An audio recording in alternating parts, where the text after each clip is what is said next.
Hey guys, Sarah Ansboury here, and today this I see happen all the time with players, and I had to make a video about it. I was just working with one of my players on this, and a lot of times what we see is that ball is kind of coming down, and what I see players want to do, and I want to do this too, is kind of flipping the paddle over and then trying to roll that ball. Okay?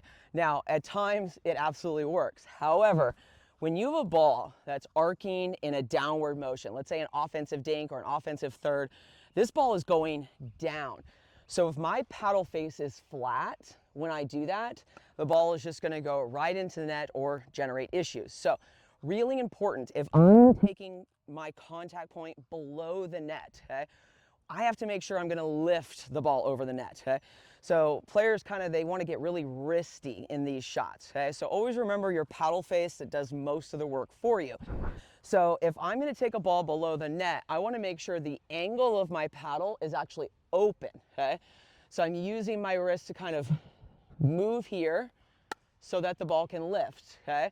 So from here, I can kind of loosen it, roll it, I always think of a natural wrist flexion rather than it being a wrist shot. When players kind of generate this motion, we get the windshield wiper a lot, they go across the body. Always remember the ball's coming back, okay? So if I'm hitting a ball and I'm opening up my body, my paddle's over here and it comes back, I am probably going to be in trouble. What I want to make sure that I'm doing is utilizing the position of my body and the angle of the paddle, okay? It is a little bit trickier on the backhand side because you've got to open it up.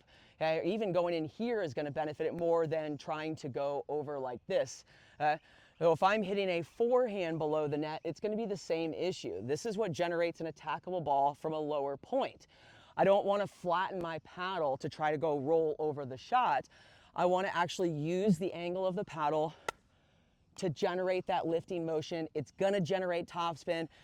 Because the angle on contact, that is the most important thing when you're generating different types of spin.